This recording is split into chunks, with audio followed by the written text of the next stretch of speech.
You last week, Bret, were talking about the game cameras that you've set up all around our property and our problem with these 3 coyotes that we've been seeing, and how our cats are going crazy because we've kept them locked inside because these coyotes are hunting our cats and everyone else's cats as well. And one of them you saw on the game cameras, we saw on the game cameras that you set up, has one eye. Their pupil's blown out. We haven't seen it close We now enough. know more than we did, Yep. but we showed last time an animal and only one of its eyes reflected, which is Mhm. very unusual. And you can see this both on the camera with the infrared, and I also saw it in my headlamp. When I look out and I look for eyes, only one eye reflected back, which is Right. unique in my experience, actually. Yep, and almost certainly enough to diagnose like that's that individual. Yep. Like the chances that another coyote in our area is missing their right eye is very unusual. And again, I don't know if it's a hole in the head or we didn't at that point. We now know anyway, more. Yeah. Right. So what was it? It would have been like maybe the very day after the podcast last week, Sunday or maybe Monday. The weather was turning gorgeous here, and I was out with Maddie, our Labrador. We live on the edge of this ravine that's this sort of green space that goes down into creeks that flows into a giant park about a mile away, which is part of why we have this coyote problem. And I'm walking down, and Maddie starts to freak out.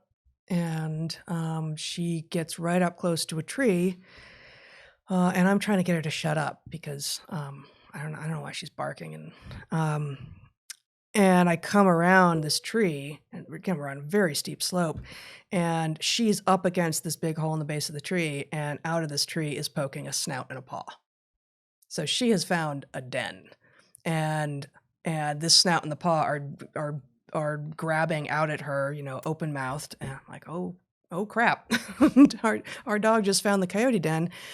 So I managed to get her away and pull her up slope and get her inside and get you. And we go right back down. And just as we get back down there, we see her, as it turns out, the one-eyed coyote, leap out of this thing and go away. And then I'll say one more thing and then I'll let you pick up the story. I looked in the den and found 2 kits. So there's two babies in there, just downhill of our house. That mama coyote wanted to turn our cats into more coyote. Mm-hmm. So anyway, we quick as we could set up some cameras on the den, and we caught a very interesting behavior. So as I was setting up the cameras, Heather was standing just upslope with me, and the coyote mother, the one-eyed coyote, was essentially circling us, and it would go across the ravine and howl. It would go up above us and stand on a log and howl. This is middle of the day. She's howling. Middle of the day. She gets someone from a nearby house to start yelling, "Shut up!" I'm not going to work with a coyote. Right. But anyway, so she was very disturbed by us, and I was pretty sure I knew what was going to happen, which was she was going to have to move the kids. So anyway, I set up cameras, and why don't we show what we caught here? So you can see her entering on the far right. She's got a path that she has worn, and the den is smack dab in the center, that ivy-covered tree. So the ivy is an invasive, it's English ivy, which we've been removing. I haven't removed it from this den because I don't want to disturb it. But so nothing. Show the edited one. So we set up this. Yeah, we set up the GoPro.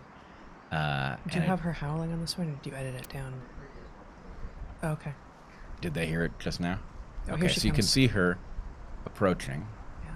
So for those just listening, we've got her coming up the path, well, down and now up. Yeah, it's a very steep path. Only big enough for a coyote. I tried to navigate it. Okay, now you see her. She's looking around. She's very concerned. And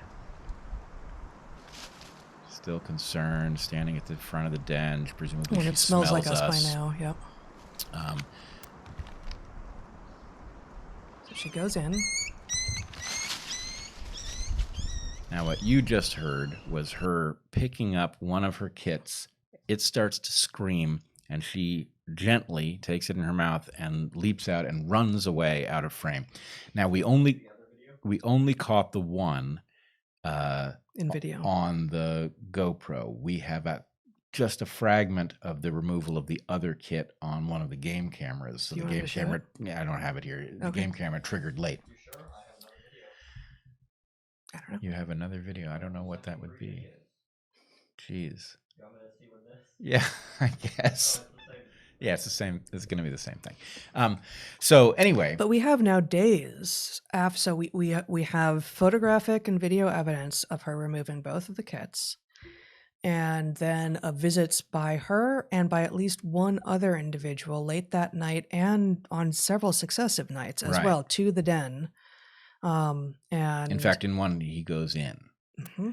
So we don't know what the relationship is between these animals. Now, this animal with the one eye has been traveling around with two other animals who look very similar to me. And I wondered before we knew about the den whether this was her, a previous brood, whether these were two animals that she was traveling with, because there are a lot of coyotes around here and we hear them howling at night. There might be 10 animals that we hear, but these three travel together. They get along very, very well. And it seems like they're probably familial relations. And it is unclear from the game camera whether or not the visit during the night at the den that is now abandoned is one of those two animals or whether it's another animal, and whether or not, I don't know. I think it is unlikely, but it is possible that those kits are actually the one-eyed mother. By the way, you can tell that this is the same animal because she also has a conspicuous black patch on her back. Yep. So anyway, it makes it quite clear that it's one animal. But it could be her mate, which I think is unlikely based on the way coyotes usually bond, or it could be one of the previous brood, if that's indeed who she is hunting with on a nightly basis. But it's all very interesting. Yeah, it is.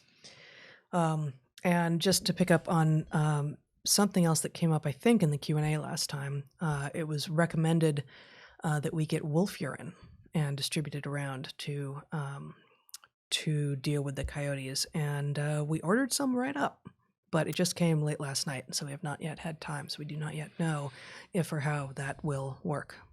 Yes, and if the coyotes, so we are still getting evidence of coyotes each night, even though the den is now abandoned. But if the coyote problem clears up and we're left with all this wolf urine, we'll have to find other things to do with it. I don't know if it's good as a drink mixer or... Sorry. Apparently, we have not smelled it. We haven't opened it yet, but apparently it is quite putrid. I'm not looking forward to using this because who knows how it will disturb the ecology. It's going to drive our own animals nuts, the sudden evidence of wolves. But yes. It is also going to change the ecology of the place, which we're hesitant to do because we're so interested in what's going on out there. Right. Well, it is less likely to perturb the birds much. On account of they are not primarily navigating via smell. Thank you for last hour's video of the coyote den. It's a nice diversion in these times. You're welcome. Glad somebody liked it. I thought it's hard to get footage like that. We got very lucky to find the den, and we were lucky to be able to get a camera on it quick enough because she wasn't going to stick around. Yeah. And we did get a picture, right? Or a slight bit of video of the first kit being pulled out as well. Yes, we got enough. In which the kit is more visible, so it's clear that there's two of them because it's two different timestamps in all of this, right? Yep. Because I had looked in and I had said, "Oh, there's two." I thought there might be more movement, but there's two. And then when you had looked, you're like, "I'm not sure. I'm not sure there's two." I was like, "Gosh, I really feel certain." It may and we know. Because we have video evidence that there were two. There were definitely only two. There were definitely two. Yeah. Yep. Unless she was carrying more than one in her mouth at the time, which I don't think she would have done. Mm-mm. And the first one, which we showed you, the kid is screaming, and in the one that we didn't show you, which actually came first, he's quiet. Yeah. Totally silent. Hopefully alive, presumably. She wouldn't have started there. No, he is making noises, just not shrieking. Yeah. Thanks, Mom.